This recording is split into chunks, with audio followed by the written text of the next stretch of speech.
Para nós, povos indígenas, avançar na idade é sinônimo de força e de respeito. E você que suportou tantas dores e tem uma história que talvez muitas de nós não teríamos conseguido sair dela. Porque esse mesmo cara que eu podia estar duvidando, questionando, imaginando a partir dali, era o cara que eu chamava de pai. Eu cresci acreditando que o amor que ele tinha em relação a mim era de um pai. Eu amava esse cara e chamava, mesmo ele fazendo isso, chamava ele de meu pai. Então ele sempre usava o carinho meio que paterno para fazer os abusos, que é o que acontece. E eu lembro das palavras que eu dizia: tá doendo, pai. Tá doendo. O que aconteceu com ele? Até hoje tá Livre.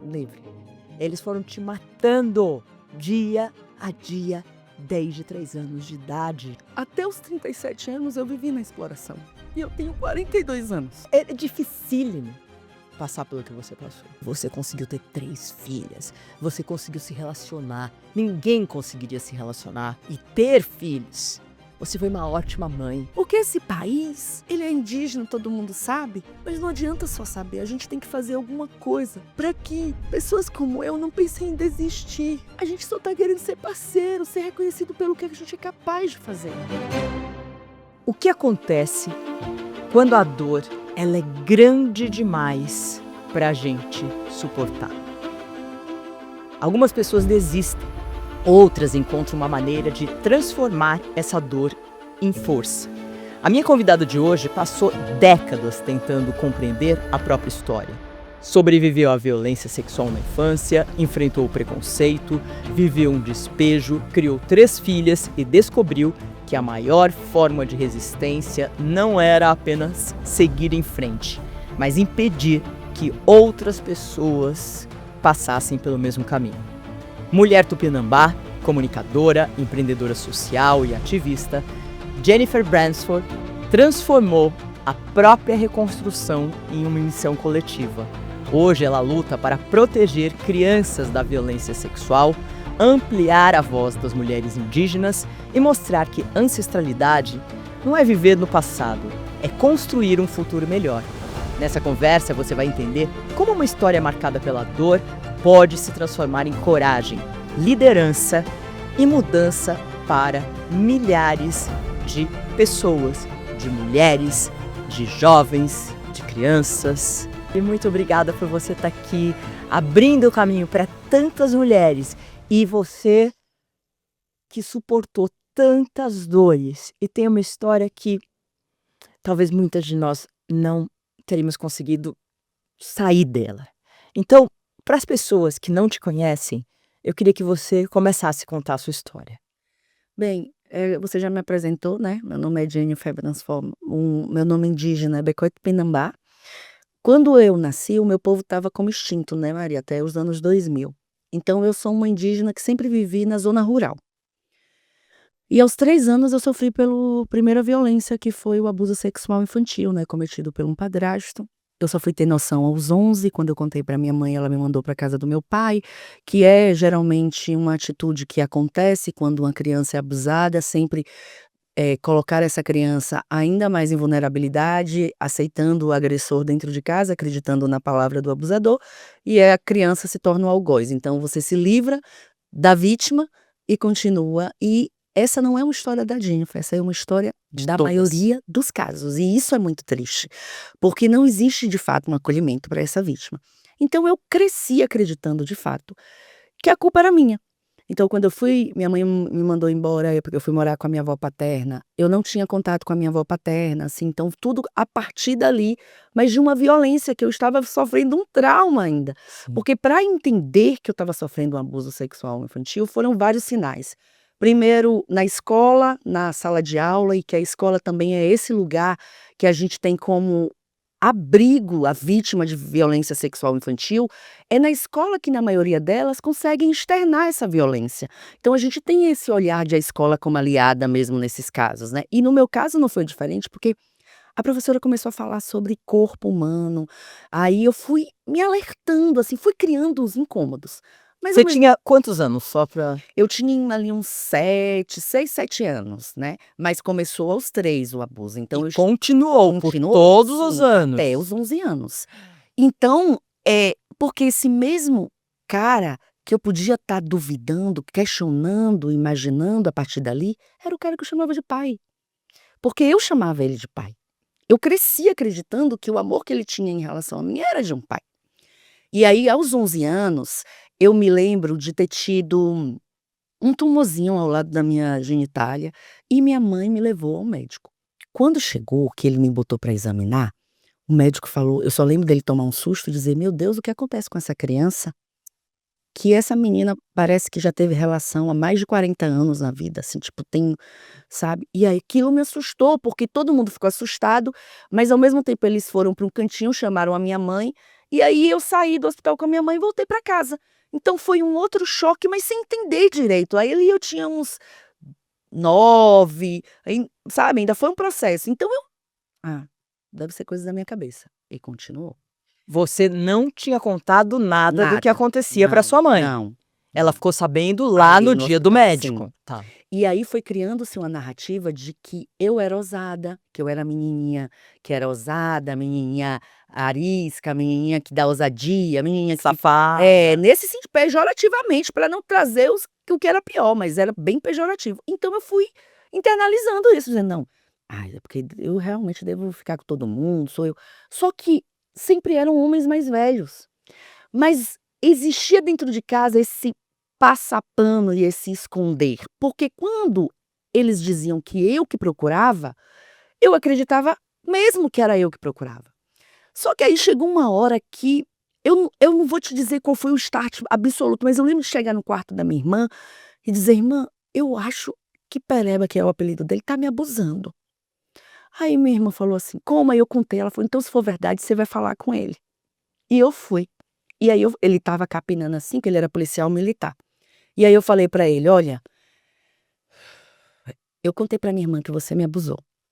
E aí ele ficou: "O quê?" Mas ficou em silêncio, aí depois ele foi, entrou dentro de casa, trocou de roupa e foi ligar pra minha mãe, que minha mãe trabalhava na Telebahia, que era onde as pessoas pra ligar, tinham que ligar pra uma central pra ela passar pra um outro número de telefone. E a minha mãe ficava lá nesse puxa-fio, bota-fio na Telebahia, então ela ficava muitas horas de trabalho. Tipo, às vezes ela dormia, eram plantões horríveis. E aí ele foi, ligou pra minha mãe, foi num postinho, ligou pra minha mãe e contou a versão dele. Quando a minha mãe voltou de casa pra casa do trabalho, ela me chamou para o quarto, pegou uma palmatória e mandou, ficou me batendo na mão e mandou eu dizer a verdade. Chegou um momento que eu não aguentei apanhar e falei: "Não, mãe, é mentira. Eu tô mentindo". E aí ela me mandou pra fora de casa, me mandou pra casa da minha avó. E aí eu continuei nesse Você tinha silêncio, quantos anos? 11 anos. Eu fiquei nesse silêncio, a minha avó começou também a achar que eu era culpada e me botava para ir para a igreja sempre, todos os dias, coral, para tirar esse peso dessa culpa. E eu fui então, com 15 anos, aí eu fiquei 4 anos morando com a minha avó. Com 15 anos a minha mãe aparece de novo. Ela ficou 4 anos, ficou com ele, continuou. Ele arrumou cometeu um outro abuso com a criança de 14 anos, só que aí, nesse caso, disse namorando, ou seja, um homem de mais de 30 anos namorando com uma criança de 14 anos. Minha mãe se assustou e aí começou a descobrir e ter certeza, porque ela já tinha. De fato, a gente sente, a gente sabe, é impossível você não Claro. saber disso. E aí ela vira pra minha avó e fala: "Agora eu quero denunciar". Aí a minha avó falou assim: "Agora eu não quero". E aí eu segui a minha avó, eu falei também: "Agora eu não quero". Também por aí não sei, Maria, o que aconteceu, mas eu já não queria mais mexer, que eu tinha passado 4 anos aceitando que a culpa era minha. E depois, 4 anos depois, ela vira e diz: "Não, eu descobri que você não é culpada", assim, tipo, ele cometeu o mesmo abuso com você e eu quero denunciar agora, porque ela descobriu. Eu falei: "Eu não quero mais passar por isso". E aí, mas ao mesmo tempo, amor de mãe, quando ela deu esse sinal, eu só queria voltar para o colo da minha mãe. E eu acabei voltando de novo para casa, e aí eu entro na exploração.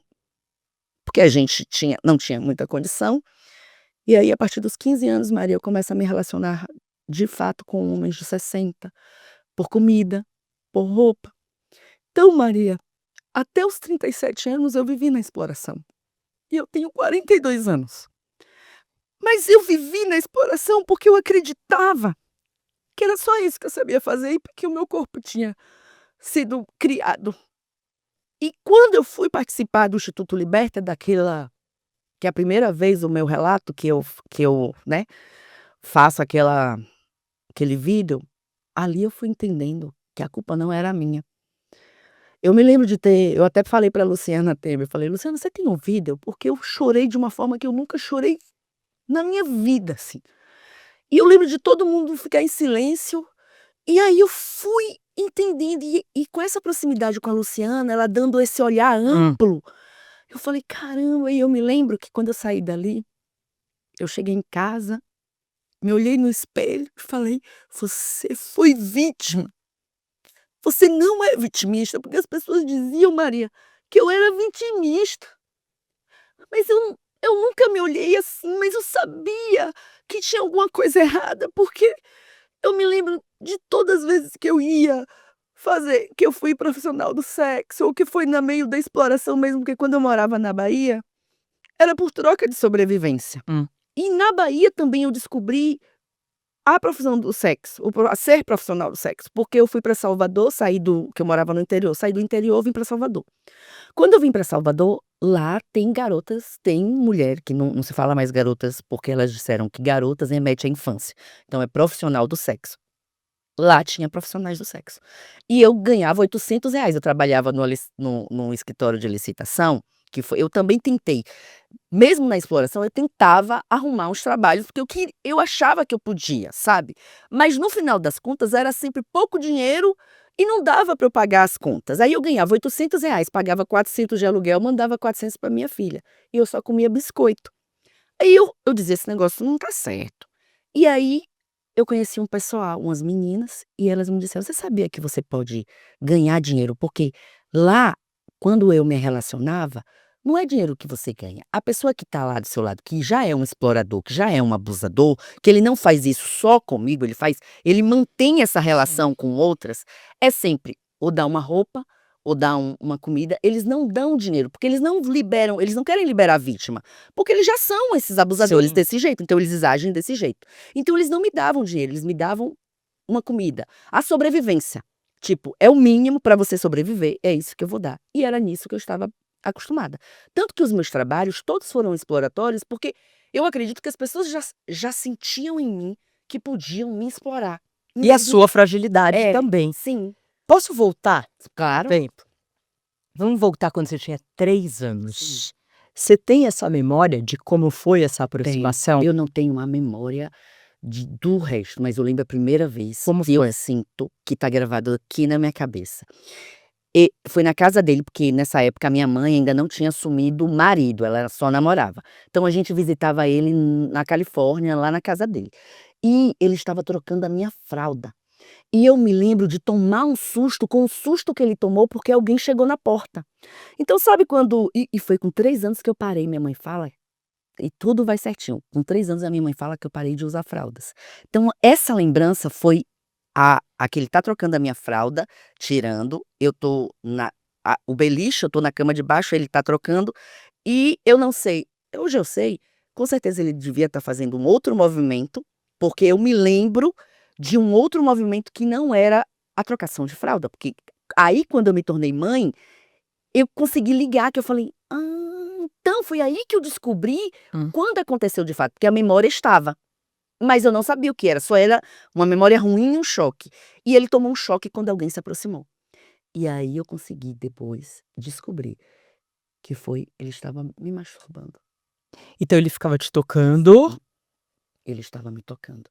E quando alguém chegou, ele tomou um susto. E esse susto foi o que fez ficar realmente a memória, porque ele fez assim, sabe. E aí eu falei: "Bem, quando você tá trocando uma fralda", tipo, eu nunca me assustei com as minhas filhas, porque alguém se assustaria, e por que essa memória tá aqui? E aí eu tive essa outra lembrança. E também me lembrei, fazendo terapia depois desse depoimento, que foi aos 6 anos que ele me coloca, de fato, em cima dele, que há a penetração.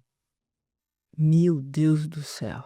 Você não teve chance, Jennifer, chance na vida de nada. Você era um bebê. E aí ele continuou. Continua. E sempre no momento que a sua mãe não Não estava. Sim. Ele ia no meu quarto, me pegava no colo, me levava pra cama dele, e aí ficou todos esses anos. E ele te trata como que era essa Pri aproximação do abusador? Só porque muita gente que está assistindo vai reconhecer Sim. isso. Quando é de infância, Maria, é bom a gente lembrar que é sempre alguém que tem esse poder de relação e de sentimento com a vítima. Então é sempre alguém que a vítima confia. Eu amava esse cara e chamava, mesmo ele fazendo isso, chamava ele de meu pai. Então ele sempre usava o carinho meio que paterno para fazer os abusos, que é o que acontece. Então ele usava desse lugar, então ele me abraçava, me chamava de minha filha. E eu me lembro, Maria, foi muito horrível. Depois que eu fiz o depoimento, que eu lembrei, que eu me lembro que eu saí do psicólogo gritando, porque Maria me deu uma dor tão profunda, que eu me lembro de pegar o metrô e chorando assim, eu não conseguia parar de chorar e não parava essa dor. E eu só me lembro de chegar na porta da minha casa, assim, segurar e dar um grito assim, que eu precisava tirar aquilo de mim. E aí eu me lembro de, na hora, sentir. E eu lembro das palavras que eu dizia: tá doendo, painho, tá doendo. Então a relação era muito baseada nessa relação que ele utilizava para me abusar de pai e filha. Era esse carinho que era o abuso, que ele transformava. Então, ele nunca chegava dizendo: olha, eu vou pegar você e a gente vai ter uma relação sexual, ou nada nesse sentido. Nunca, nunca é desse jeito. É sempre: minha filha, vamos dormir. Eu lia, quando eu estava dormindo na cama, ele me pegava no colo. Então, vamos imaginar uma cena. É um pai ou um padrasto carregando a filha para dormir com ele, mas ninguém vai imaginar que é uma cena de abuso. Não é uma cena que nós imaginamos cena de abuso, mas a maioria dos casos, é bom a gente lembrar, são pais que cometem, né. Quando a gente vai olhar os índices, quem são? São os pais. E aí como você protege essa criança desse abusador, que é essa pessoa que você confia e que todos confiam achando que ele é a exímia pessoa. Então foi nesse sentido, ele sempre utilizava esse carinho que eu tinha por ele, chamando ele de pai, para essa aproximação, me colocando no colo, várias vezes ele me colocava no colo, ficava mexendo em mim, mas tudo isso para mim era carinho, Maria. Claro, Eu não óbvio, tinha porque desde noção. criança você Sim, pegou uma figura paterna sim, que te manipulava desse sim, jeito, então você achava aquilo era sim, que era natural. natural. Dos 6, 7, 8, ele já morava com vocês? Sim, aí eu não sei a data exata, mas Hã. eu me lembro muito que com 5 anos a minha mãe já estava estabelecido o relacionamento com ele mesmo. E a sua irmã morava junto, não? Morava. E Maria, e sabe o que é pior? Que hã. pela primeira vez eu vou contar, 2024 eu fui passar réveillon na minha casa. Minha Nessa casa na que você na Bahia, voltei pra hum, Bahia, né, pra passar na aldeia. Minha irmã que estava morando em Portugal voltou. E nesse ano eu descubro que a minha irmã, essa que eu contei, foi abusada também. também me abusou. Abusou de você?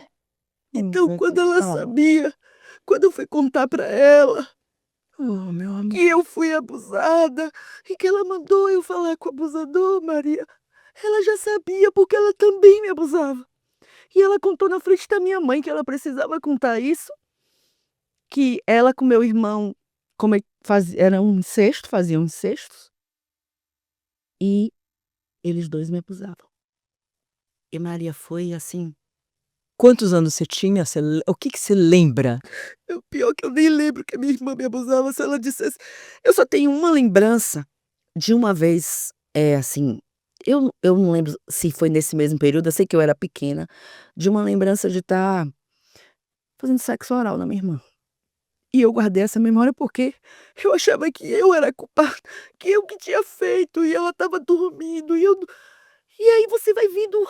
Sim. Sabe quantos abusos você passou e você não teve noção. E eu só vim saber disso em 2024. Então aquela lembrança que eu tinha achando que eu era a culpada, que eu nunca consegui falar e ela sabia, foi umas sucessões, porque ela disse: "Não foi uma vez só, foram várias vezes que a gente abusou de você". E ela dizia por quê? Não, ela só queria ela só falou pra manhã que precisava falar pra gente, pra mim e pra manhã, que ela cometia isso, pra tirar esse peso dela. E como que você se sente hoje? Ai, eu me sinto muito mal. E com ela eu falei pra minha filha ontem, eu falei: "Eu acho que eu não quero mais essa aproximação, porque por muito foi uma relação muito abusiva".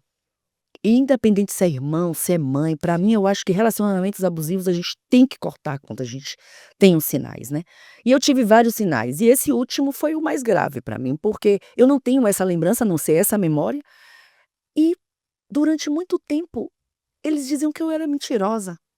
Porque todos eles abusavam de mim, Menos a sua mãe. menos a minha mãe. Mas, de qualquer forma, ela sabia que esses abusos com o Aconteciam. marido dela, sim, com certeza ela sabia.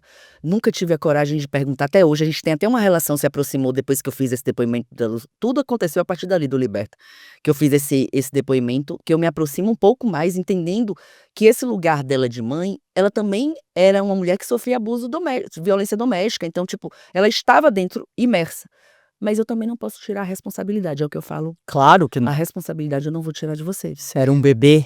Mas a gente nunca conversou assim. A gente ainda não teve essa conversa dela olhar. Hoje ela diz, hoje ela afirma assim que eu fui abusada. Hoje ela me apoia no ativismo. Mas essa conversa pra gente dizer, ela ainda tá meio que E esse padrasto, ele era PM. PM. E era um dos mais respeitados na minha cidade, que era, na época tinha uns 2.000 habitantes. O que aconteceu com ele? Até hoje tá Livre. livre. Até hoje tá livre. E Tá quando, doente, mas tá livre. e quando você falou de tudo que aconteceu, ele não te procurou, nada Não. aconteceu. Não, eu só me lembro de ter encontrado ele uma última vez e, assim, eu percebo que ele estava tentando meio que um assédio, sabe, assim, porque ele continuou morando nessa cidade, São José da Vitória, que foi onde eu fui criada, ele ainda continua na mesma cidade. E aí eu lembro de estar passando e ele fazer uma gracinha, sabe, soltar alguma frase que eu também não me recordo, porque me causou repulsão, e aí nunca mais a gente se encontrou. E a minha mãe que contou pra família dele depois, que ele tinha me abusado, assim, eu já estava com 27 anos. E ele era indígena também? Não, ele não. E eu nunca fui abusada, porque não só foi ele, né, Maria? Ele abriu portas pra todos os policiais que trabalhavam com ele, eu lembro. Depois Você foi abusada por todos os policiais que trabalhavam com ele. com os trabalhadores pelos trabalhadores da roça, pelos vizinhos. Mas ele te levava para um lugar? Não, eles iam na minha casa. E com certeza, eu não sei se ele tinha coragem de falar. Isso eu não tenho como afirmar. Se ele falava para os outros que ele fazia isso, porque e aí nesse lugar ainda de culpa que me colocaram, eu ainda às vezes pego me pensando, será se eu que demonstrava para essas pessoas, porque era muito fácil para eles me abusarem, Maria. Eu só me lembro deles me abusando, mas eu não lembro como começava. De que jeito? Porque eram muitos. Eu me lembro do meu primo, eu me lembro do trabalhador de roça e eu não lembro como é que eles faziam. Então, chegou um momento que a violência virou um vício ou virou um descontrole que eu já não lembro mais como é que essas pessoas faziam para me abusar. Porque você foi desde pequena, eu não sou psicóloga, mas você foi desde pequena, você estava naquela situação que foi fácil para eles, porque era normal para você. Aquilo lá era um carinho, você não entendia tudo o que estava acontecendo. E tudo foi eu Foi tinha uns 11 anos, Maria, então eu era muito criança, né. Foi uma violência. Quando eu te ouvi, Jennifer, a gente estava no Clubhouse, lembra? Sim. Acho que talvez a gente que está na internet agora, as pessoas lembrem, né? E eu ouvi pela primeira vez em áudio a sua história. E eu falei, meu Deus do céu! Depois que você começou a ser ativista, encontrou o Instituto Liberta, começou a se entender, mais que faz pouco tempo, 5 né? anos esse De tudo que você pesquisa, isso é comum acontecer? Comum que eu falo, Sim, acontece. muito, e muitos, Desde pequena, assim, Sim. como uma criança? 2 dias, 1 dia, saiu do hospital. Tem casos de crianças que saíram do hospital de 1 dia, e o pai, padrasto, o avô, geralmente muitos pais, viu, Maria, é triste dizer, mas muitos pais são os causadores do abuso dessa criança. E é muito, a cada 5 minutos a gente tem. Sim. Isso, os números subnotificados a cada 5 minutos. Imagine se a gente tem realmente a amplitude desse olhar. Inclusive, eu gosto muito de dizer que as pessoas, porque como a minha mãe que é Tupinambá, minha mãe mora na aldeia, hoje ela mora há mais de 20 anos, ela tá morando na aldeia. E as pessoas falam assim: "Ai, na comunidade indígena é natural, né, sofrer esses abusos". Acontece, mas eu nunca fui violentada por um indígena, e olha que eu já vivi muito na aldeia. Mas Os índices, quando dizem que a cada 5 minutos tem uma criança abusada, não é colocando o povo da aldeia, não. É só na cidade. São números que vêm daqui, porque sequer ainda chegaram lá. Então, é muito menor o tempo. De 5, pode ser que a cada 1 minuto uma criança seja abusada, se for levar todo mundo tendo essa notificação de todos os casos. Porque quem é que vai querer denunciar? O pai ou a mãe que vai na delegacia de fato denunciar o pai ou o avô dessa criança? Porque são pessoas, são figuras que todos confiam como guardião dessa criança. Figuras que na maioria das vezes são médicos, são políticos. E aí eu gosto muito de ir nas palestras falar que, Maria, quando eu fui fazer um levantamento, todas as profissões, juízes, prefeitos, técnicos, assim, todas as profissões. Então, Todas as classes sociais. todas as classes sociais. Com os próprios filhos ou com filhos de outras Com pessoas? outros filhos. Porque, como eu falo muito sobre o abuso sexual infantil, infelizmente mais de 70% é dentro de casa, com as pessoas da família. E não tem a ver só porque você está, de repente, numa comunidade que tem um cômodo e Não. todo mundo mora junto. Quando eles falam dos indígenas, provavelmente a nossa cultura fala assim: ah, eles vivem pelados, todos juntos, sim, na mesma oca sim, e tal, sim. então isso favorece. Então é a nossa visão Sim, de vocês, estereotipada, estereotipado, e completamente. que joga também no mais frágil, que não tem nenhuma voz, porque você se levanta como uma voz incrível, sua voz não podia ser mais potente do que é, não é? Assim, vai Sim. crescer ainda muito mais, mas quem não tem voz, você coloca, ou como você não tinha voz quando você era criança, Sim. que era uma menina e não podia fazer absolutamente nada. Sua mãe era sustentada por esse cara? Não. E ele ganhava o dinheiro dela, mas eu lembro dela ainda comprar muitos presentes pra ele, sabe, assim. Foi eu digo que a minha família foi muito violenta no geral, porque eu lembro também que a minha mãe cozinhava, então os melhores pedaços era pra ele. Eu lembro às vezes assim, tenho lembranças de eu ficar debaixo da mesa e roubar, tipo, um pedaço de peito, porque só ficava os que tinham osso, a maciça ficava pra ele. Então existia esse cuidado em relação a ele, sabe, assim, desse homem que é bem cuidado da minha mãe, mas ele nunca sustentou a minha mãe trabalhava. E como que eles se separaram? Porque aí lembra que eu te falei Ah, do tá. relacionamento com a outra menina de 14 anos, que era da minha cidade, que ele assumiu mesmo, e a minha cidade gosta muito, essa cidade de São José da Vitória, ô cidadezinha que adora passar pano pra abusador, viu, Maria? Porque nas portas eu já vi de ir pra escola e o avô tá alisando a criança e ninguém tá percebendo, sabe, aceitar. Existe uma naturalização, mas existe mesmo na sociedade uma naturalização para o abuso sexual infantil, viu, Maria? Porque a sociedade fica em silêncio, nenhum homem diz conhecer um abusador, mas garanto que você e todas as meninas e mulheres que ouvirem conhecem uma vítima. Mas nenhum homem diz que conhece: "Ah, eu conheço, o meu amigo já abusou, foi um abusador". Não, eu não conheço. E os índices dizem o contrário, então tem alguma conta que não tá fechando. Exatamente. É. E é bom, você falou da sua cidade e cidades pequenas do interior, que às vezes fala: "Ah, aqui nós temos a família, nós respeitamos os valores e tudo mais", e neste lugar, muitas vezes, onde tem ou às vezes em igrejas, Sim. né, de Nos todos, lugares, de todas as é. igrejas, não é de uma, de Todas. duas, de De todas as religiões, É isso mesmo, todas as quando você religiões. tem uma pessoa que detém o poder, Sim. né, não precisa ser só religioso, mas essa Uhum. pessoa detém o poder de alguma forma, ela consegue o João de Deus, Sim. vide o João de Sim. Deus que fazia, Sim. escolhia Sim. as pessoas Sim. que eram mais frágeis e ia abusando, né. E as próprias pessoas que trabalhavam lá viam, E não fala. sabiam e não falavam nada, né. Agora, com uma criança, obviamente que nada justificava com nenhuma idade, mas com uma criança, é a maior covardia, não, eu ia falar palavrões, mas não, covardia que um ser humano, ele tinha que estar no inferno, sendo queimado. Esse deveria estar sendo eu não sou essa Sim. pessoa, mas Mas é tão repugnante, né.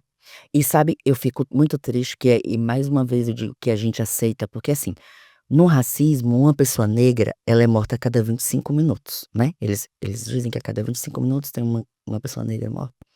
No feminicídio, a gente tem aí em torno de São Paulo, parece que 3 mulheres, segundo os índices.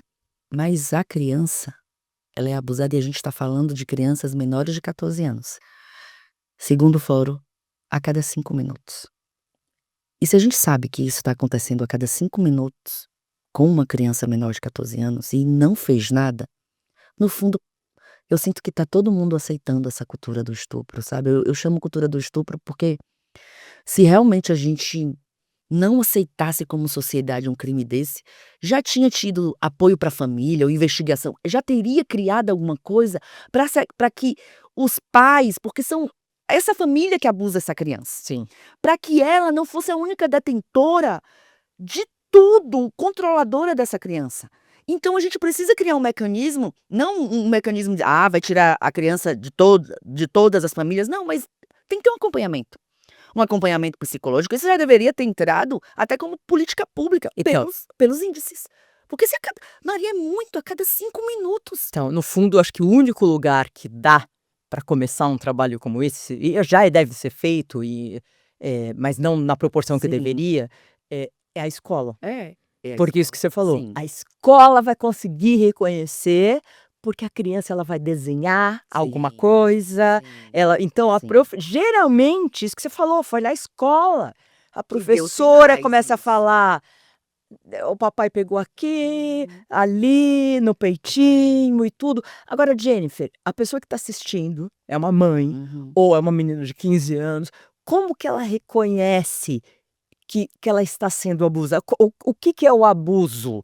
Que partes esse abusador geralmente começa a tocar nessa menina? Maria, eu tive 3 filhas, né? E uma de 22 e uma de 21. Como foi que eu fiz para evitar? Porque as minhas filhas são as primeiras na minha família que não sofrem abuso sexual. Eu tive uma conversa, sempre em conversa, e eu lembro até de fazer umas musiquinhas, "Quem tocou aqui? Quem tocou aqui?", e sabe, assim, brincando para que houvesse para nessa hora elas tocarem, se tipo, se alguém, "Quem tocou?", "Só a mamãe?", "Ah, ninguém mais", tipo, eu nunca despertava também esse lugar, enquanto isso, quando ela é criança. Porque o abuso pode começar a qualquer momento, tem dados e tem notícias de que é isso mesmo que eu tô te falando, a criança saiu hoje e o pai abusou e ela tem crianças que morreram, são relatos horríveis, então tem uma variedade. E aí você precisa ter, porque como essa criança pode ser bebezinha, e se for uma bebezinha? É sinais mesmo. É prestar atenção nesses sinais e aceitar que o algoz, o abusador, por muitas vezes, pode ser essa pessoa que você diz: "Eu te amo sim". Que o abusador, que os índices e as denúncias já dizem, que mais de 70% é dentro da família. Então sim, pode ser o pai que: mas o pai ama a filha". Não, a gente não está falando que é amor ou desamor, a gente está falando de abuso, de um crime. E esse pai, mesmo que ele diga que ame, ele está cometendo um crime. Então, ele começa a pegar aonde, geralmente? Não tem começa aqui ou ali, mas são nessas regiões mesmo que a gente diz que, nossa, desse conceito, né, que é nosso. Na vagina. No peito, Hum. no, tem relatos também, beijo, começa, sabe. Então nessa relação que ele tem com o corpo adulto, ele reproduz na criança. Então ele vai começar e quando é bebês, Maria, é bem interessante mesmo, porque quando é bebês, que não pode falar o que eles fazem, eles começam às vezes muito pior, porque ou defloram de fato ou há já conjunção carnal, com crianças de 2, 3 dias. Maria, eu tenho uma centena de notícias que depois se você quiser, assim, eu salvo todas, às vezes eu mando para o Instagram que eu tenho SOS Mulheres, para o Eu dia sei, que eu eu tiver sigo. coragem, SOS Mulheres, sigam no Instagram. porque eu mando para ali, para depois eu começar a fazer uma curadoria. Esses só são de pais, esses só são de avós, esses só são de padrasto, porque todos os dias são mais de 10 casos que chega na minha timeline. E aí eu pesquiso esses casos para ver, então tem de todas as formas. Anal, vaginal, com bebês, entendeu? Então tem que prestar atenção, a mãe que tá me ouvindo, Se ela tem um bebê, sinais também, porque a criança, Maria, por mais que ela não tenha esse entendimento, eu lembro que a minha tia falou que com 3 anos eu comecei de uma hora para outra a levar calcinha para a escola escondido. Pegava a calcinha dos mais velhos e levava para a escola. É um sinal. Todo mundo achou: "Ah, isso aqui é engraçado". Não, foi um sinal. Por que a calcinha? Será se não é porque ele estava tirando a minha calcinha e aí existe um sinal, e a gente não pode ignorar os sinais. Então se um bebê, no caso de um bebê, está mais agitado, tem alguma coisa acontecendo, e na maioria dos casos é bom a gente dizer que as pessoas gostam de jogar na conta da mulher várias coisas, inclusive querem jogar essa. Mas a mulher também abusa. Sim, 5% segundo os dados. 95% É abusar. são homens. Tá. 5% as mulheres Hum. cometem, mas a maioria são mulheres mesmo. As E- vítimas são só mulheres. E meninos abusados? Meninos são abusados. Sofre por esse problema do machismo, da questão deles não saberem como denunciar, porque podem sofrer o tal preconceito, né, de serem associados. Porque eu não sei se você lembra, Maria, que por muito tempo as pessoas começaram a dizer que os homens se tornavam gays porque eram abusados. Então, muitos gays vieram a público dizer que não, que isso não tem nada a ver, isso acontece, mas por muito tentou associar uma coisa à outra. E aí, isso vai criando estigmas para que essa pessoa não denuncie, principalmente o homem. O homem, a criança, o menino, sofre também uma porcentagem pequena que chega na denúncia, mas a maioria dos casos É com mulher. com meninas. E quando é o abuso de meninos, é o pai que abusa. Sim, os mesmos. Tá, o mesmo, padrasto, avô e tudo mais. Criança é sempre nesse sentido, porque assim, Maria, uma criança, raramente essa criança ela vai ser deixada, assim, tipo, você tem um filho e você vai ficar deixando ela à toa para que os outros é uma redoma de confiança. Então, no entorno dessa criança são sempre pessoas que você confia, e na maioria das vezes são pessoas da família. Então, o abuso, por isso que a gente defende muito que o abuso sexual infantil, ele está ligado à família. Quem são os abusadores? As próprias pessoas da família. E aí esses sinais que a gente precisa estar atento, é os sinais do bebê porque muda, Maria, muda porque é uma violência. Sim, sim, claro. E dentro desse sistema de violência, a criança percebe. E aí, sendo indígena, hoje eu compreendo que o nosso corpo é compreendo não, sempre compreendi, material, espiritual e energético. Você imagina o que acontece nos outros corpos que não são só matéria. A matéria ela é machucada. Agora, imagina o que é ser machucada no espiritual, Sim. no seu valor que tá lá dentro, Sim. que eu não sei nem como descrever isso. Essa força, e aí é o que eu acredito, a gente deixa um sinal. A criança abusada deixa um sinal mínimo, mas é isso que a gente tem que se apegar, a partir de hoje, e não imaginar que o abusador é um monstro, é uma pessoa que vai chegar ali, não, isso aqui não acontece na minha casa não, porque aqui não. Eu quero deixar bem um pedido assim, uma mulher que viveu 37 anos da vida dela, porque o abuso sexual infantil bateu na minha porta, Maria, que se eu não tivesse passado por aquilo, eu não tinha assumido essa carga de achar que o meu corpo não valia nada. Eu tenho a certeza de que a gente dá um sinal, então a gente precisa olhar os mínimos sinais, do bebê até as crianças que conseguem falar, e acreditar. Para as crianças que falam, acreditar no Na que elas falam. criança. Porque as pessoas dizem assim: "Ai, criança gosta muito de inventar", mas existem detalhes que não tem como inventar. E mesmo que ela seja uma criança que tem acesso, vamos falar, minha filha agora eu tenho uma filha de 10 anos, né. A pornografia, se eu não tiver cuidado, vai bater na porta da minha filha. Mas a minha filha, ela não é abusada.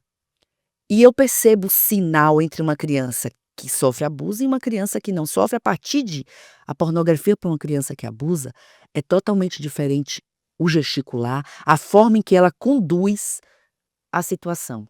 Para uma criança que não sofre abuso, a minha filha às vezes fala de uma forma, Maria, que você mesmo chega e diz, tipo, como numa conversa ela diz: mãe, eu vi um vídeo onde a menina estava beijando o outro menino, kkkk", tipo, é leve.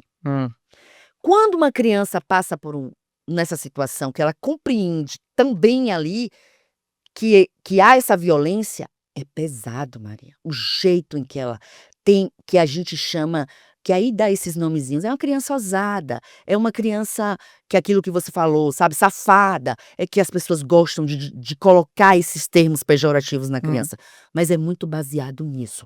Quando uma criança ela é tocada, que ela é abusada nesse sentido, muda o jeito. Essa magia, ela dá margem para esse sofrimento da violência, que mesmo sem ela entender o que é, ela sente.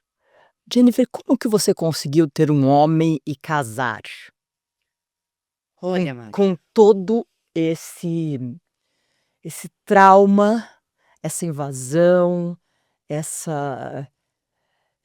Como que você deixou alguém entrar e era por um pouco de segurança, para te acolher um pouco? Assim, eu lembro de ter tido alguns relacionamentos, e eu acho que muito da parte da carência mesmo, de bem, porque esses homens mais velhos que eu me relacionava durante a adolescência, principalmente que foi, assim, um período bem mais difícil, que a minha mãe eu voltei pra morar com a minha mãe, aí ela depois abandonou eu, minha irmã e o meu irmão que eram mais velhos, mas aí ficou eu e meu irmão não trabalhava, então quem é que levava comida pra casa? Era eu. E aí foi aonde eu entro nessa exploração, que eu começo a me relacionar com um homem de 60 anos, e aí ele vai dando compra Então cesta você se básica. prostituiu para ganhar uma cesta básica, para levar Sim. para essa família que te abusou a vida inteira? Sim, porque tinham dois mais velhos, que era tia Maria e pai Zé, que tinham 60, 70 anos. Tia Maria era uma deficiente visual e ficava deitada na cama. E tava eu, meu irmão, que tinha 20 e poucos anos, eu tinha 15, esses dois mais velhos. Tipo, eu olhei e falei: "O que que eu posso fazer?". Fazer aquilo que eu sempre, sabe, sempre foi nesse sentido. Ótimo eu falar essa fala, porque eu sempre olhava pra mim assim: "Ah, eu vou fazer, porque foi uma coisa que eu sempre fiz na minha vida mesmo". Eu me lembro exatamente quando eu decidi assumir, porque eu chamo a parte em que eu, me prostituía por alimento de exploração nesse sentido mesmo, porque até ali, os 27 anos, porque eu fui entender o que era ser profissional do sexo com 27 anos. Foi quando eu tive esse contato com essa menina que eu falei lá em Salvador. Porque até ali eu não entendia esse negócio de ganhar dinheiro com o sexo, não. Eu entendia assim: esse homem pode me dar uma cesta básica. Deixa eu te perguntar, quando você foi abusada pequenininha, Hum. ele te dava algum doce Não. depois do abuso? Nada, ele Nada. não te dava Não, nada. era pelo relação mesmo.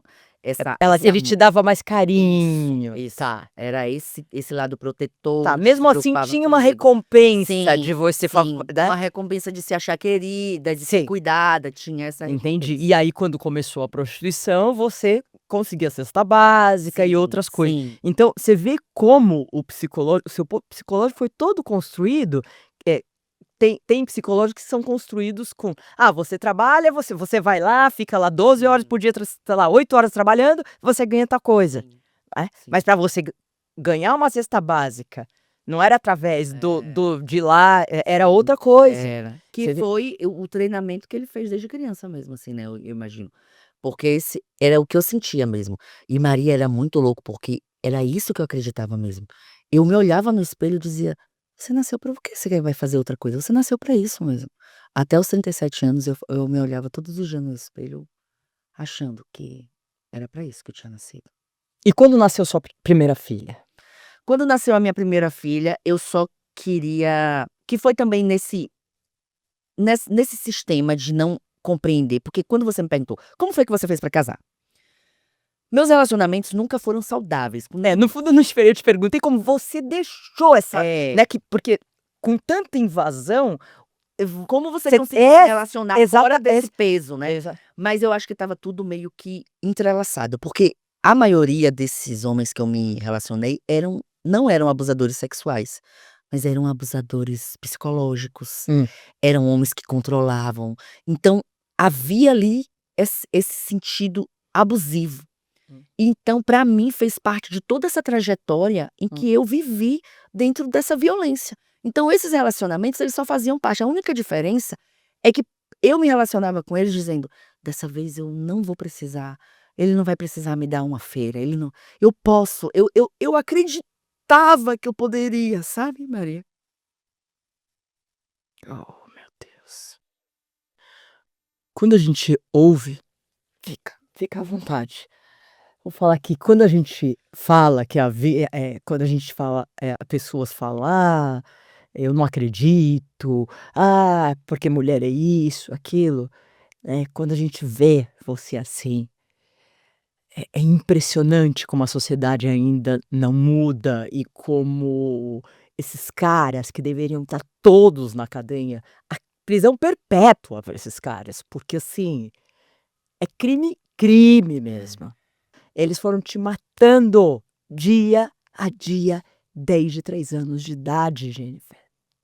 E ninguém e essa pessoa era da polícia? Sim, era quem deveria, né, Proteger. proteger.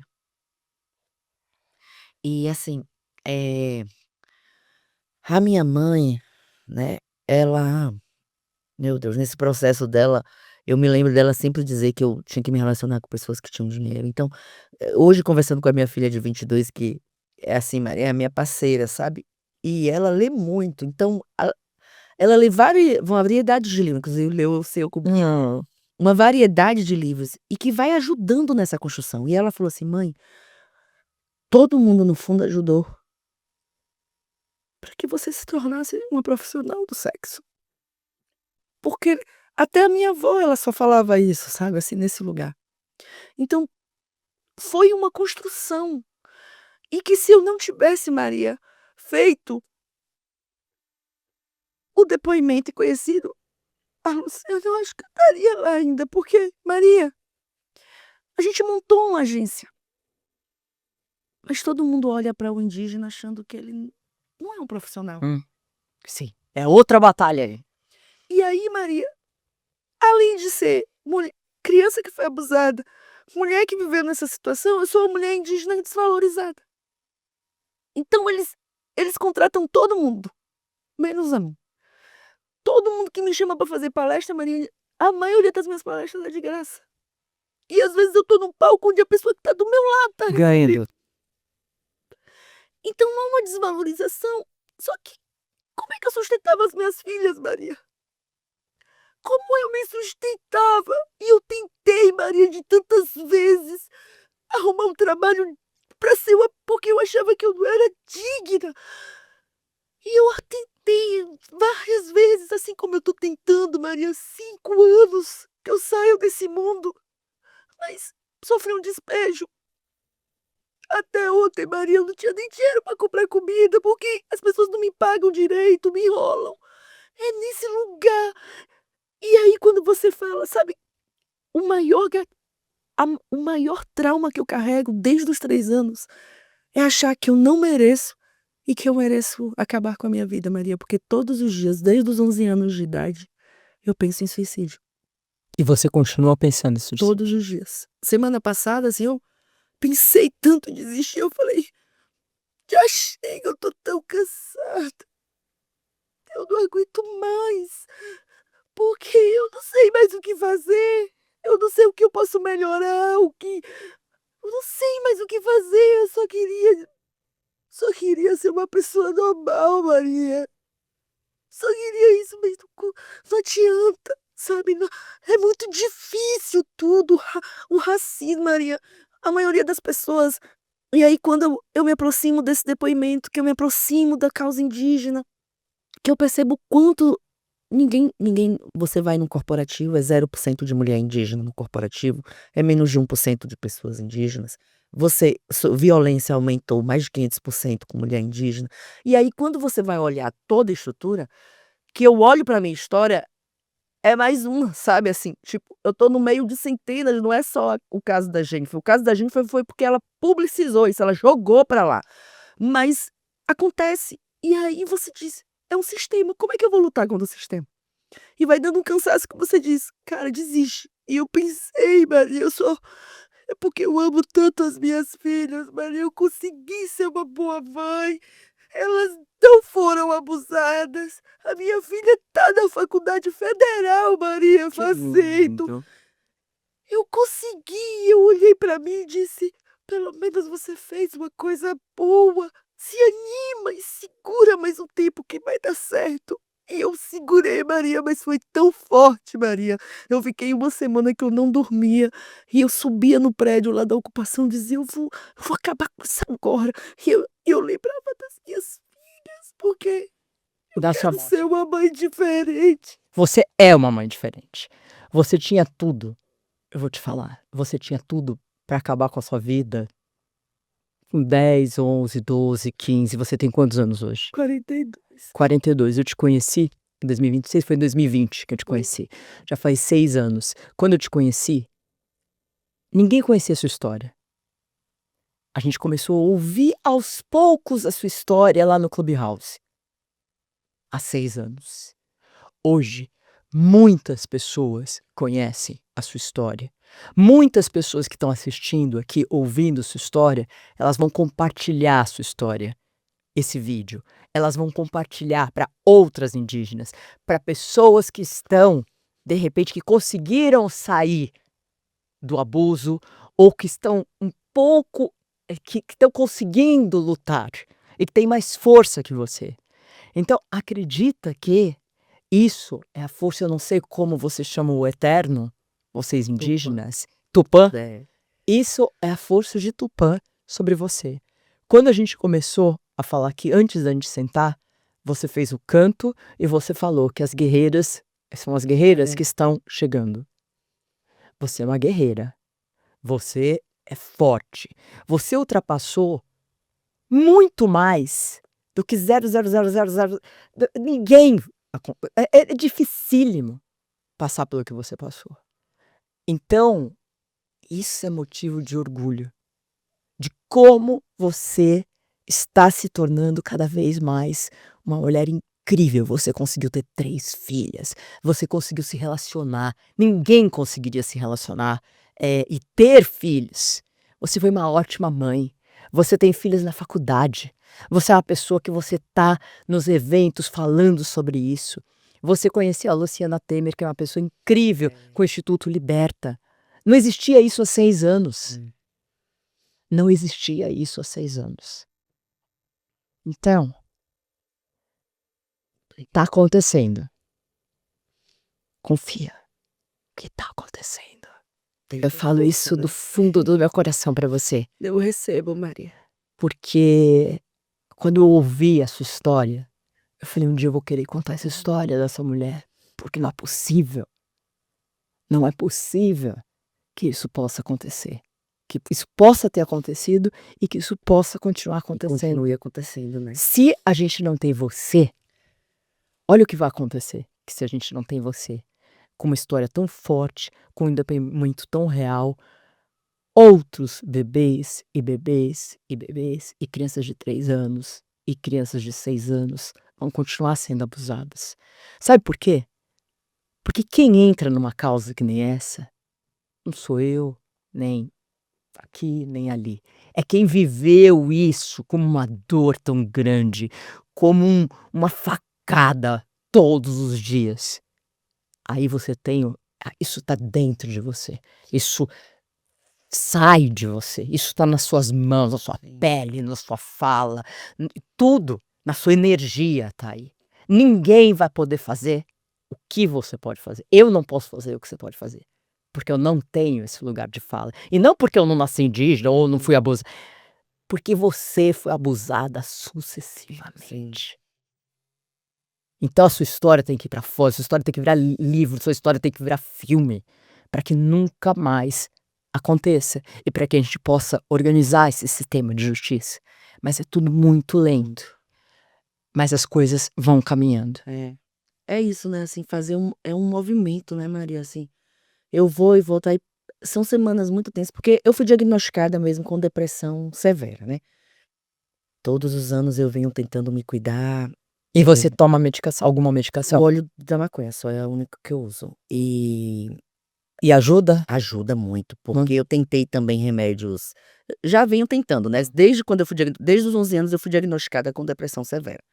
E aí eu venho fazendo tratamentos. Os remédios, eu acabei parando e procurando um profissional mais natural, porque quando haviam, tipo assim, vai que eu não conseguia comprar o remédio hoje, aí eu tinha que tomar amanhã e não Sim. tomava, me dava, assim, não um surto, mas eu Recaída. ficava descontrolada, sim. sabe? E é Aí eu pior do que a própria nossa, depressão. Eu aí já eu passei falei: por "Não, vários eu não quero recaídas. mais isso não, senti isso". Aí teve a última vez, que aí foi a última vez que eu tentei mesmo, que eu estava tomando o remédio, eu falei: "Não, eu quero alguma coisa que eu me mantenha no controle de mim mesma e eu segure, assim, e eu conte com a força da ancestralidade, né". E o óleo me faz isso, ele me estabiliza e eu sei que sou eu mesmo, que era o que eu achava que o remédio porque não sou eu que tô fazendo isso.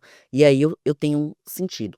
Só que o que tem às vezes impacta mais no em todo sentido, que é justamente isso, são um corpo com várias lutas, né. A luta por ser mulher, aí agora eu me envolvo também sendo essa voz dessa mulher indígena, que também fala sobre violência, porque não tem muitos rostos indígenas falando sobre Sim. violência.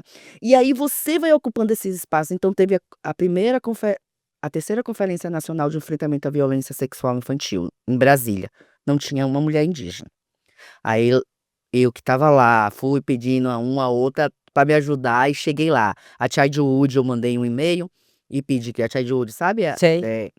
É também luta organização contra a violência. a É, organização é da onde? É é da da rainha da Suécia, parece, né, que é ela que mantém, assim. E aí eles têm aqui uma organização que é a Laís Pereira que cuida e eu falei: "Laís, vamos", ela ia estar lá, eu falei: "Poxa, não vai ter gente, é absurdo não ter um indígena, uma mulher indígena, com os dados". E aí como tem essa pesquisa da Gênero e Número, que é a única pesquisa Hum. que traz a visão da violência contra a mulher indígena, eu baixei e mostrei para ela: "Olha o absurdo, é mais de 500% de violência contra a mulher indígena". Sim. Falei: "Me ajuda". Aí ela foi e comprou minha passagem para ir. E aí chegou lá, eu dei um jeito, mas eu tive nessa conferência. E também fiz o meu relatório, porque era o Ministério dos Direitos Humanos, fiz um relatório falando: "Gente, por favor", como e era a implementação, Maria, olha só, a implementação do plano de enfrentamento à violência Tá. contra crianças e E adolescentes. você não estava. E não tinha uma pessoa indígena. E aí eu estava, porque me Sim, estive lá, ninguém me convidou. Mas isso é muito ruim, porque se a gente está falando de uma sociedade, a gente sabe que o país é indígena, mas não. E aí quando você chega minha filha agora, profissional, tá bom, eu não quero que a minha filha passe pelas mesmas coisas que eu passo, então o que é que a gente pode fazer? Vamos olhar agora para o setor profissional. Que você vai falar sobre profissional indígena, todo mundo acha que a gente não é profissional, Mari. Que a gente não tem formatura, que a gente não é formado, que a gente não tem capacidades profissionais para atuar, sendo profissional, seja lá do que for. Só querem colocar a gente como comunicador, para passar uma mensagem ou de ESG, ou de sustentabilidade, ou de território, sempre os mesmos temas. A minha filha está fazendo agora ciência social, ela quer ser uma cientista. Então será se ela não vai ter um trabalho? E aí, quem é que está lutando, puxando essa luta? Esse corpo que sofreu essa violência. Então são demandas que é sempre em cima de um corpo só que pesa, Maria, porque uma coisa seria só eu Sem lutar, dúvida nenhuma. sabe. E é isso que às vezes me dá esse eu não aguento mais, tipo, ufa. Mas é totalmente compreensível isso. Chega uma hora que fica muito pesado. Mas como eu te disse, eh, as coisas estão aos poucos Sim. acontecendo e vão acontecer. E eu te vejo, Jennifer, eu te vejo em lugares, de fala mesmo, sendo paga para isso, ou estando no governo não falo, assim, Sim. na política, se Não, elegendo. não, Não você bem sei. podia. Maria, você bem que podia sim. Não, você bem podia. Eu tenho um outro compromisso Não, ainda. Você vai você ouve o que eu tô falando, você vai trilhar esse caminho, e ninguém melhor do que você. E quando você estava falando de corpo indígena abusado, né, e a gente volta lá atrás, quando vieram os portugueses. é. E quantos corpos indígenas foram abusados? Na minha família mesmo, Maria, eu tô dizendo pra você que só as minhas filhas são as primeiras mulheres que não falam sobre abuso, porque até a minha irmã, que me abusou, ela também foi abusada. A A sua minha mãe mãe foi foi abusada? abusada, Por quê? com 14 anos, por o pai da minha irmã, pai da minha irmã mais velha. que eu acredito que tenha sido o primeiro. Ele não chegou a abusar da minha filha, Tá, da o minha pai mãe. que era o padrasto ou não? Não. Minha mãe foi casada com o primeiro casamento, que Hã. teve os 2 filhos, Jefferson e Jamile. Esse foi o cara que abusou a minha mãe, quando ela tinha 14 anos, por isso que ela casou. Tá. Porque naquela época, né, aconteceu, ele tinha que casar, e aí mas foi um estupro, então ela casou com o estuprador. Tá. E aí ela teve 2 filhos, porque ela teve que ficar casada, e aí acabou tendo esses 2 filhos. Depois se separaram, e aí ela casou com meu pai. Aí quando eu tinha 3 anos, eu ia fazer 3 anos, que aí quando começa tudo. Quando ela se separou de meu pai, aí ela conhece esse meu padrasto, que era policial, que é o Pereba, que foi aí quando começa, quando eu ia fazer 3 anos. E a sua avó? A minha avó paterna, Não, sua avó materna. a minha avó materna sempre foi distante. Ela teve a minha mãe, com 28 dias ela deu a minha mãe. A minha família, ela é toda desestruturada, a família Então, mesmo. a sua mãe também é uma pessoa que sofreu Muitas muitos abusos. violências, sim. Ela foi abandonada pela mãe, aí ela foi criada por outra família, aí sofreu o abuso sexual quando ela tinha 14 anos, aí se casou com esse abusador, foi forçada a casar com ele, ela narra isso mesmo, que ela foi forçada a casar com ele, aí teve os 2 filhos. E a minha irmã conta que com 3 anos a primeira cena de violência foi com o pai dela, assim, e o pai dela tentou abusar, né, dela, da minha irmã, o pai dela tentou abusar dela.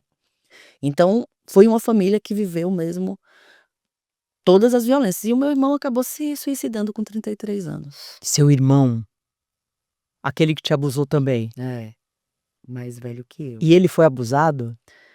Ele não chegou a dizer, assim, a gente não tem isso, mas, minha irmã e ele narrava que é um abuso. Sabe, não sei se você já ouviu, mas lá nos interiores, lá na Bahia, o povo tinha um negócio de dizer torrado. Cheiro torrado, sabe o que é isso? Então eu vou te contar. Cheiro torrado era pegar no pinto da criança e dizer: "Ó, otário". Os homens geralmente gostavam de fazer isso. O avô do meu irmão fazia isso com ele. E ele se suicidou, ele deixou alguma carta, Deixou uma carta. e ele falou por quê? Falou que não aguentava mais, o processo para entrar na polícia, que ele entrou na polícia militar também, o processo foi violento, mas ele escreveu uma carta culpando a minha mãe, o pai dele, e dizendo que já não aguentava mais, foi muito pesado, todas as violências que ele sofreu, o abandono, e aí ele assim, narra toda nessa história. E denunciando também as violências que ele sofreu na polícia, e ele disse que não aguentava mais, assim, foi um processo de não aguentar mais. E aí meu irmão, isso foi em 2014, né, que meu irmão cometeu suicídio. 2016, aí eu tenho um outro relacionamento, que aí, meu irmão comete suicídio, eu estava aqui em São Paulo sendo profissional do sexo. Aí eu saio de São Paulo e vou pra Bahia.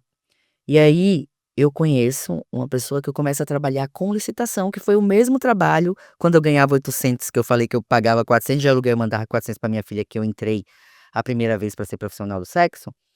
O mesmo trabalho na área de licitação, porque eu trabalhava na área de licitação nessa empresa que eu ganhava R$ 800. E aí eu arrumei um outro trabalho para fazer a mesma coisa. Buscar licitação na internet, fazer as planilhas, acompanhar, organizar documentação. Então eu fazia isso. E aí eu voltei para Bahia. Quando eu voltei para Bahia, acabei me relacionando com o pai da minha última filha, Valentina. Porque aí eu dou um tempo de ser profissional do sexo. Acredito mais uma vez que posso ser a profissional trabalhando ali, aí consigo.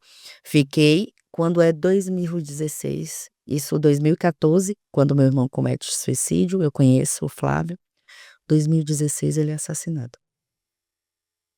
E aí eu fico 2 anos em depressão, a minha filha tinha 6 meses. Aí eu volto para São Paulo para ser profissional do sexo, para trazer as minhas filhas. A comida. E aí trago, e aí a minha filha mais velha, que é essa, vê eu saindo de casa, fala: "Mãe, eu não quero mais ver você fazer isso, que isso tá mexendo comigo", ela tinha 15 anos. "Vamos pensar em alguma coisa juntas, vamos trabalhar em alguma coisa juntas". E aí eu falei: "Vamos", aí estava na época do marketing digital, foi a época da pandemia ali do Clubhouse, a gente começou a fazer o curso de marketing digital Sim. naquela época. E aí ela falou: "Mãe, então a gente vai montar uma agência". E aí a gente montou a agência, e aí daí de lá até hoje eu tenho tentado aí trilhado esse caminho na comunicação. E foi assim, o processo foi por causa de violência, mas Maria, é isso, muitas violências, uma família toda desestruturada por violência, né. É isso, ancestral, violência ancestral mesmo, porque, como você trouxe aqui, são 526 anos de violência, né. Se você tivesse que pedir alguma coisa, eh, tem pessoas assistindo. O que que você gostaria de pedir, assim? Falar assim: Hoje eu acho que se relacionem com as pessoas indígenas, sabe, assim, tenham amigos indígenas, visitem aldeias, cobrem nas suas empresas dizendo: "Gente, por que a gente não contrata profissionais indígenas?". Porque assim, Maria, eu vou ser bem sincera hoje eu não penso mais em mudança de vida para mim. Eu quero sobreviver até eu criar as minhas filhas, assim, já estão criadas, mas ver mais elas seguirem um caminho, mas eu não quero que elas passem pelo que eu passei, sabe. Eu quero que a minha filha de 22 anos, quando ela saia da faculdade, ela seja valorizada. Que ela não seja só olhada como uma indígena, mas como uma profissional indígena gabaritada. A minha filha foi a única, Maria, Forbes Under 30, profissional de marketing indígena.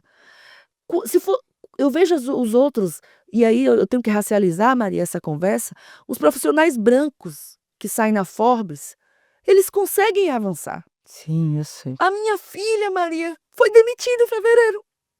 Estava fazendo faculdade, fazendo uns trabalhos esporádicos, então é sempre esse lugar, e ela foi a primeira profissional indígena a ser reconhecida. Será que só tem ela de profissional indígena, Maria? Será que a gente só tem são 1.700.000 indígenas, só tem um profissional indígena nesse país, que é a única a ser reconhecida?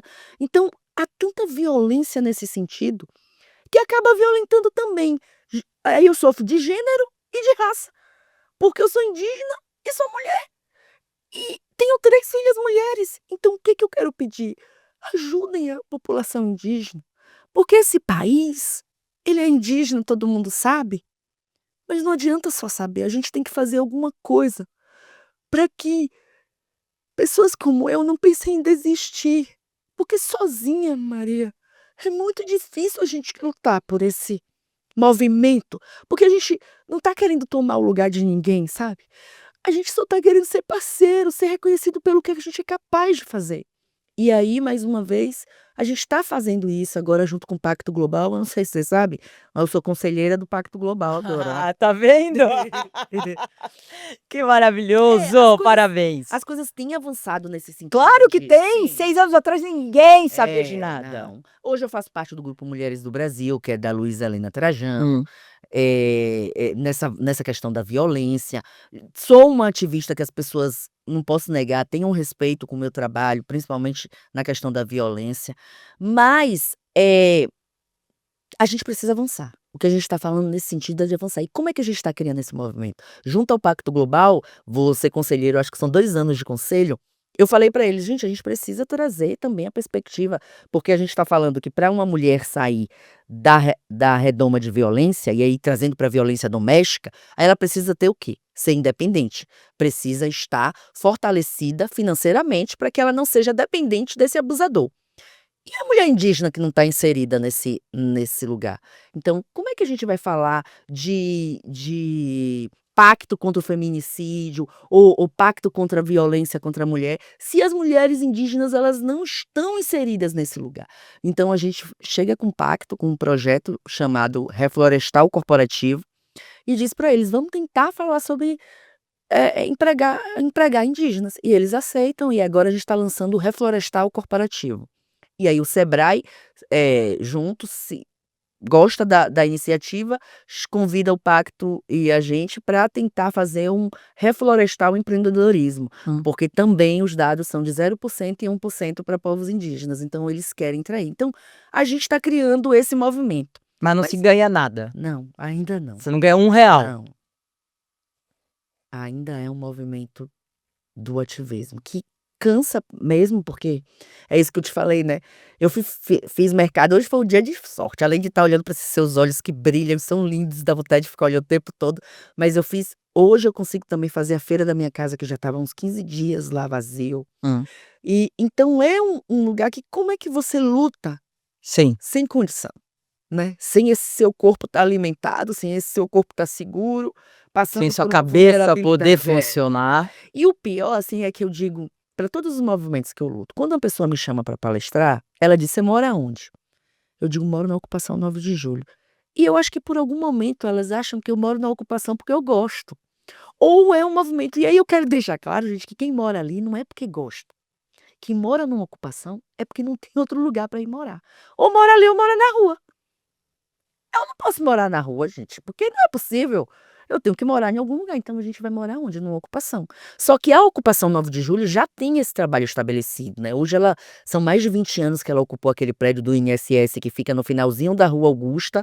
É um prédio que eles têm cultura, todos os domingos eles abrem para cultura, tem uma horta onde ela cuida.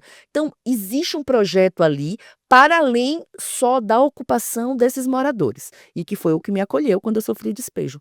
Mas eu não tô ali porque eu quero, né, Maria? E você pode ficar ali o tempo que você É, ou não. até a justiça dizer assim, tipo, vamos reintegrar, então tem que sair todo mundo, porque ainda é uma ocupação. Não é uma ocupação regularizada, porque ainda não existe essas ocupações regularizadas, não é um projeto que existe ou que tenha. Quando é ocupação, é geralmente nesse processo aí, tipo, tem um dono e nós estamos ocupando um prédio que estava ali ocioso, cheio, no caso da ocupação 9 de julho mesmo, foi tirado toneladas de lixo. Era um depósito de lixo, porque era o prédio do INSS e agora já não funcionava. Então eles ocuparam e deram vida, porque tem vida, tem gente lá vivendo. Mas são salas e eu divido o banheiro com 10 famílias. Então são vários salinhas que eram usadas para escritórios que foram adaptadas para casa. Mas no fundo, se você chegar ali para aquelas pessoas e dizer: "Vocês querem ter uma casa?" Todo mundo É óbvio. trabalhando para E isso. quem mora lá com você é sua filha? Mora as minhas 2 filhas, porque a outra tá morando na Bahia. Uma de 10 anos e a mais velha de 22, que é a que fundou a agência. Então você tem uma salinha É, e lá tem uma geladeira isso, um fogão, que e uma ca e uma você devia ir lá vou, conhecer, claro que vai eu você vou. vai Um gostar, dia eu vou. porque é muito forte, assim. Mas tem alguns andares em cima que parece que como tinha doutor, essas coisas, que era um prédio do INSS, então eu acho que tinha médicos, essas coisas em cima, mais organizados para morar. Então tem alguns apartamentos que já eram meio que a moradia desses médicos. E aí já tem gente morando, porque são 15 andares, né. Mas eu moro no quarto. E aí no meu caso, como quando eu fui para lá eram 4 pessoas. Então eles são muito gente boas por isso, Maria. Tipo assim, a sala é mais ou menos essa que a gente tá, mas no meu caso eu tenho 2 salas, porque eu tenho mais de 2 2 filhas. filhas. Então, a gente fez aqui, tipo, cozinha e sala, e no outro a gente botou cama pra dormir, na outra salinha, que é interligada, então você passa de uma porta pra outra. E aí a gente fez isso. Então quem tem famílias de 3, 4, mora num espacinho maior, e aí tem as salinhas do tamanho dessa que mora uma pessoa sozinha, mas tem de todo tipo de gente lá. E muito eu gosto muito de dizer isso, não são moradores de rua, são pessoas que trabalham, mas que não têm condição, tipo eu mesmo, se você me perguntar: "Qual é a sua renda hoje?", eu só tenho um salário de R$ 1.500. Então com esse dinheiro eu não conseguiria pagar Um um aluguel. aluguel e me alimentar, que mesmo assim, né, dividida ainda falta. E aí essa ocupação serve para isso, porque eu preciso também pagar uma contribuição, não é um aluguel.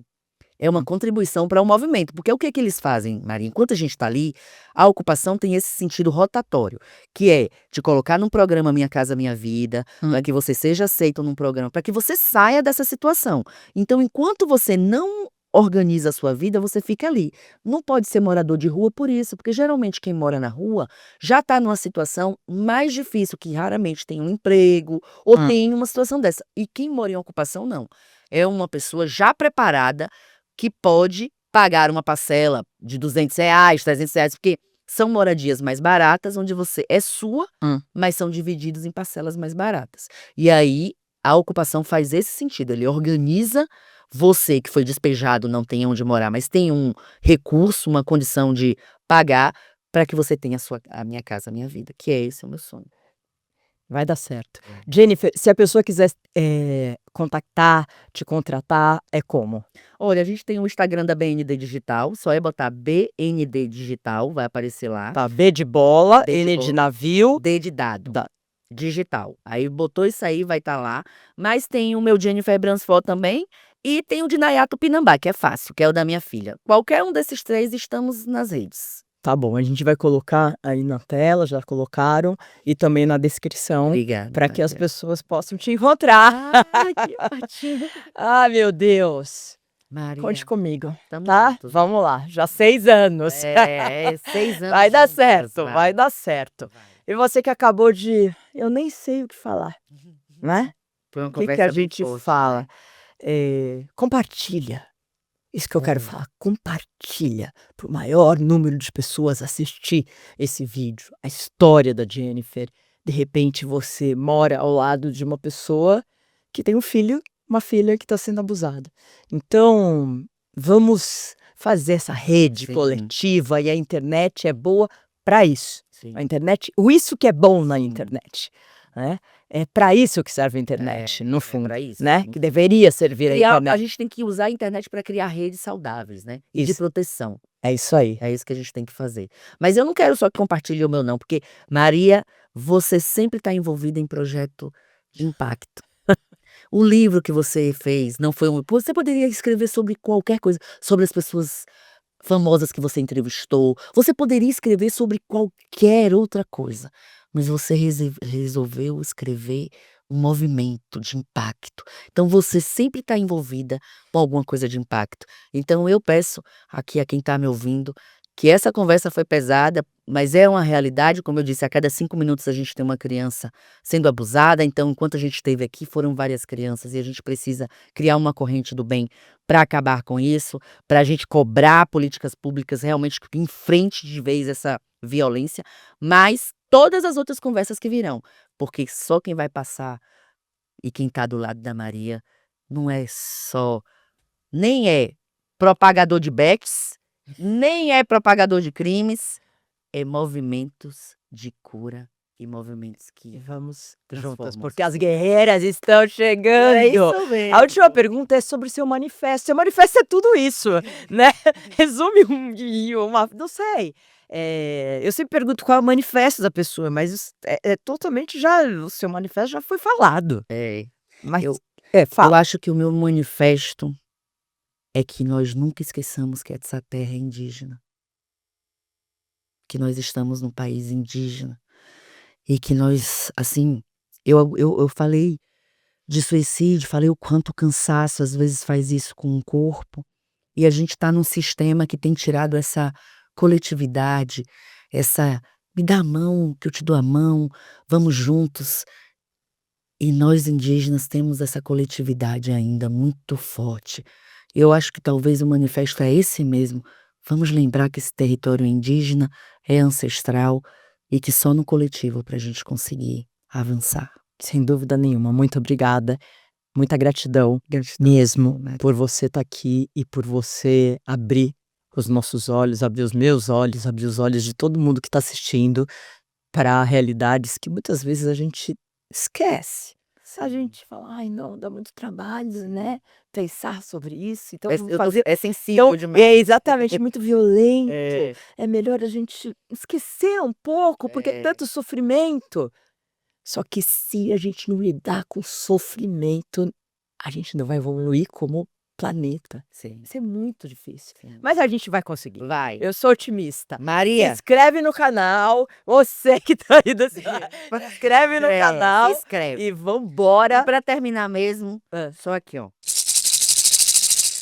A mata tá libertando, as guerreiras estão voltando.